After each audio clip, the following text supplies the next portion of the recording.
The post positions were drawn for the 149th running of the Kentucky Derby.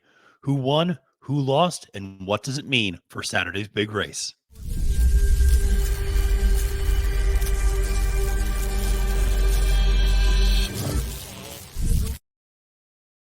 Salutations and welcome, friends, to a very special Trust the Profits video. This one is focused on the post position draw of the 149th running of the Kentucky Derby.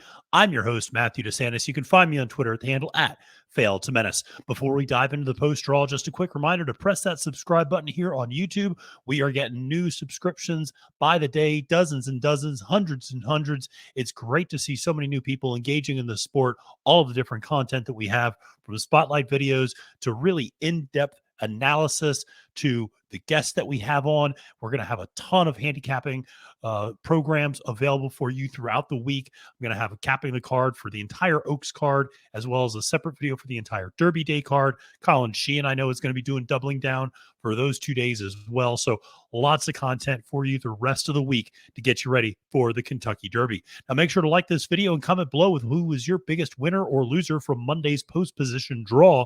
But that is what we're going to be focusing on. Obviously, Monday afternoon at Churchill Downs, they drew the field for the 149th running of the Kentucky Derby. Spots 1 through 20. There are 3 also eligible horses. Of course, last year, Rich Strike was an also eligible horse who then drew in when there was a scratch. So certainly notable. Cyclone Mischief would be the first horse to draw in if there is a scratch from this initial field. But we're going to talk a little bit about what does the post position mean. Are there certain things we can glean from this? Did certain horses see their stocks go up maybe a little bit? Others see their stocks go down just because of where they're going to be positioned and what it means for the running for the Roses. Well, let's take a look at the field. We're including Mike Battaglia's morning line here as well. But this was the official post position draw as announced by Travis Stone on Monday afternoon. And what you see there is the dreaded inside post position for Brad Cox's Hit Show, who is 30-1 morning line, followed very closely by Verifying, another Brad Cox horse at 15-1 on the morning line. This is a horse that will show a lot of early speed, and especially from that further inside position is going to gun it, I would imagine, from that spot, and very much so be forwardly placed. Then you see Larry Rivelli's Two Fills in the third spot, kind of a unique spot for him. I don't know if I love that spot necessarily for Two Fills. He does have tactical speed, so he can certainly be quick out of the gate. But like I said, a little bit of concern. Is he going to get pushed up too much? Is he going to try to sit mid-pack and get shuffled back? Maybe not the greatest post position for Two Fills. Then you have a horse like Confidence Game sitting there in number 4. This is a horse for Keith DeSormo that a lot of people have questions about because he's not run since the Rebel, 70 days between races going into the Kentucky Derby. He's a horse that last time out in that Rebel rated, sat mid-pack, and then launched. Historically, he's a horse that's more forwardly placed. I think the number 4 post position is going to make him go a little bit more than he might otherwise want to. Interestingly enough, we have Tapit Trice, the second choice on the morning line for Todd Pletcher. There in number 5 post position. Not a bad post, not too far inside, certainly is surrounded by a lot of speed, and that speed is right to his outside in Kingsbarns and Reincarnate. These are 2 very fast horses that are going to get out of the gate quickly. Tapit Trice has historically struggled getting out of the gate quickly. The concern with him being in that 5th post position, which is not a bad post in and of itself, but the issue is you have a lot of speed horses immediately around him. Confidence Game, Verifying, Kingsbarns, Reincarnate, maybe even Mage, if he can get out of the gate a little bit better, is a horse that has historically been forwardly placed. Those horses are going to go. Now Tapit Trice, suddenly, does he get shuffled back a little bit more? And what does that mean for his trip? Obviously, from the inside post and that 5th post, he'll be able to have a ground-saving trip, but that's not necessarily what he wants. Luis Saez, if you've looked at him in other races, likes to get him out in the clear. That's going to be a little challenging to do in that 5th spot. It's going to take a lot of kickback, I would imagine, on the inside. But Kingsbarns, another Todd Pletcher horse, there in the 6th hole. He's going to represent certainly early speed, as well as Reincarnate for the Tim Yakteen, 50-1 on the morning line. I think that's a number that you have to attack. Reincarnate is not a 50-1 horse, in my opinion. That's a pretty good horse. And He's had some troubled trips in the past, but that's a horse I think is much, much better than 50 to 1 on the morning line. I would imagine that number is going to go down quite a bit. Mage, the horse that ran second to Forte last time out in the Florida Derby, gets that 8th post position. I think a nice post for him. Skinner, a horse that will come from off the pace for John Sheriffs, draws post number 9. Practical Move for Tim Yakteen, the other Tim Yakteen horse, the original Tim Yakteen horse, not a Bob Baffert transfer. That horse, 4th choice on the morning line at 10 to 1, or I should say co-4th choice with Dermot Sotogake, who we'll get to in a second. But Practical Move from that 10th post. Interestingly enough, if you watched Colin Sheehan's video breakdown of Practical Move, this is a horse that likes an inside rail trip. Drawing post position 10, I don't know if that's so great. Going to be interesting to see how he can carve a trip from that post position. How much does he try to get over? How much does he try to get up on the lead? It'll be very interesting to see the sort of trip that Practical Move ends up taking from that 10th post position. He's actually a horse I think they would have ideally liked to have drawn a little further inside in this particular case. Disarm, the Steve Asmussen horse, 30 to 1 on the morning line. All accounts are this horse has been working out dynamite on the track. Son of Gunrunner, looks a lot like Gunrunner, runs a lot like Gunrunner. But that's a tall task to live up to. But Disarm, certainly nice post position there in post 11. You have Brad Cox's another one of his entries, Jace's Road at 15 to 1 on the morning line. This is a horse that presumably will be forwardly placed. I think some people are assuming he's going to go to the lead. I don't necessarily know that because he had that option at the Louisiana Derby and he sat behind Kingsbarns. So I don't know if he necessarily is going to go to the lead in the Kentucky Derby.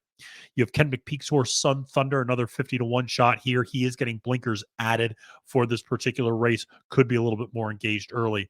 Then you have Brad Cox's top choice of his 4 horses in this race. Angel of Empire, the 3rd choice on the morning line at 8 to 1 value. This is a horse I really like a lot. Pennsylvania bred horse, like this post position draw quite a bit for Angel of Empire.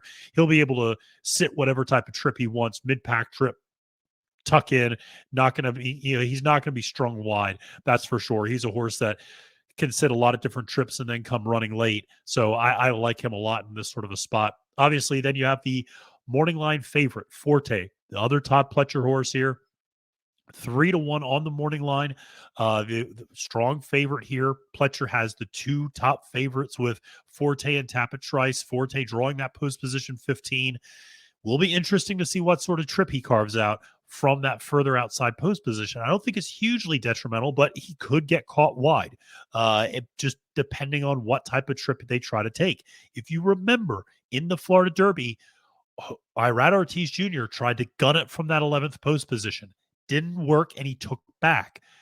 It'll be interesting to see how aggressive he is with Forte out of the gate from that 15 post. Do you take back? Do you stalk? If you stalk, do you get caught wide? Going to be very interesting to see the sort of trip that Forte ends up carving out for himself. You have Ben Colebrook's Raise Cane, going to be jockeyed by Gerardo Corrales, and that's going to be a long shot at 50 to 1, a horse that won the Gotham in a very bizarre circumstances, a riderless horse, sealed track, 1-turn mile, very bizarre race in terms of being a Kentucky Derby prep, but of a horse that, like I said, is going to be a huge price on the board if you like him there. Then in the 17th post, you have one of the 2 Japanese contingents, Dermot Sotogake, the co-4th choice on the morning line at 10 to 1, breaking from that 17th post position. This is a horse, obviously, you saw him in the UAE Derby, a horse that can absolutely go to the front when there isn't a lot of speed. Now, it should be pointed out in that UAE Derby, Dermot Sotogake was in the number 1 hole. He was in the inside post. There was not a lot of speed in that race, kind of forced his hand to go. He's not a horse that naturally goes to the lead a lot of times. But I do worry he and Forte, very similar horses in terms of running that kind of stalking mid-pack trip. That might be a little bit of an issue, and you could end up getting caught very wide in that particular circumstance.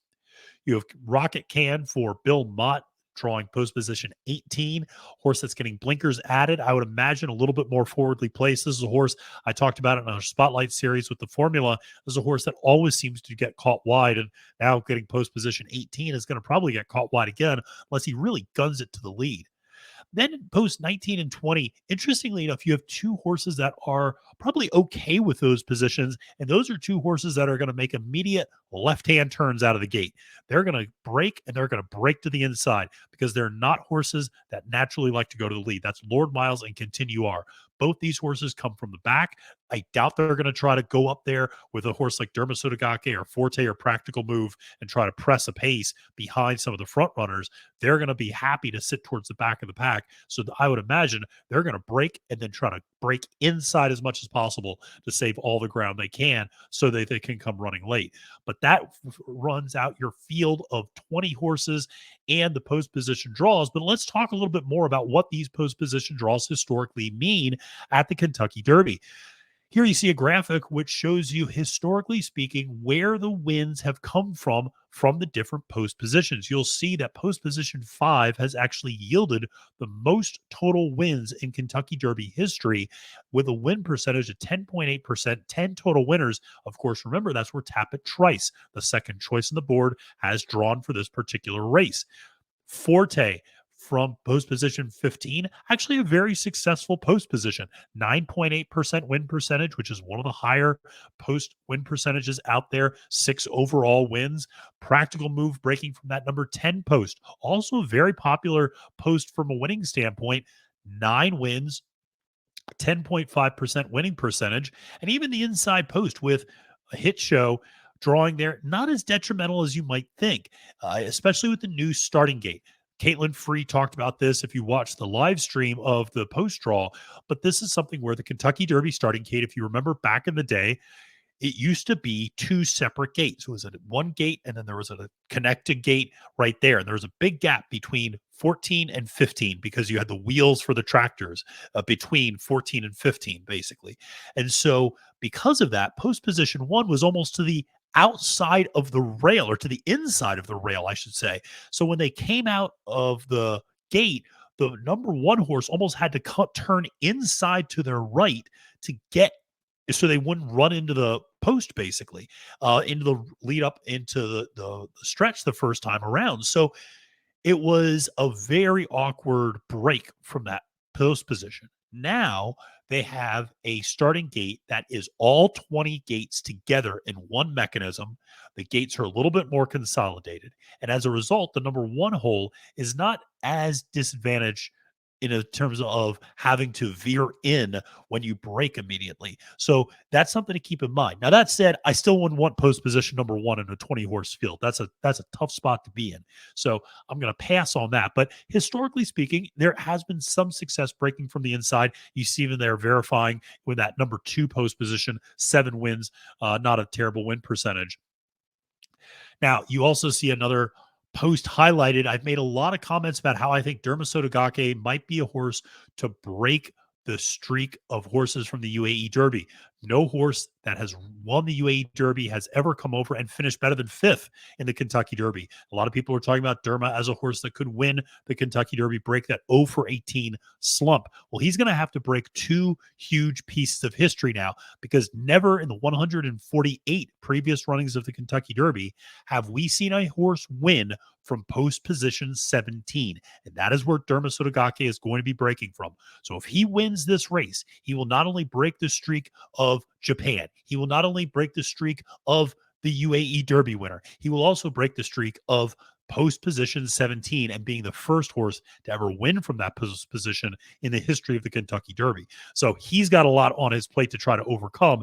That makes it pretty challenging, I think. But you see here, like I said, post positions 5, 10, and 15 have historically yielded some nice winners. Obviously, post position 20, you don't see that until recent years, that 20th post position, but there has been some success, obviously, last year with Rich Strike. Don't have to look any further than that. Some decent post positions there, or history with post position 13 as well. So it's interesting as we go back and look at this particular field. I do feel as if, listen, I think a horse like Forte isn't sitting in a perfectly good position, but I really like where Angel of Empire drew. I really like where a horse like King's Barnes drew. I really like where a horse like Skinner even drew in a lot of ways, considering their running style. I think a horse like Confidence Game or Reincarnate are actually probably drew okay there. I'm not thrilled about the draw that Two Phil's got. Not thrilled about the draw that Derma Sotogake got. those two are that I'm a little bit more worried about. But listen, overall, your main contenders drew, I think, in a pretty reasonable way. Forte at 15, Tapit Trice at 5, Practical Move at 10, Derma Sotogake at 17, like I said, maybe not thrilled, but Angel of Empire at 14, good position. So the main contenders, I don't think their derbies were ruined before they started based upon where they drew. I do want to just emphasize I'm a little worried about Tapit Trice only because he's surrounded by speed. If he wasn't surrounded by speed, I'd be less worried.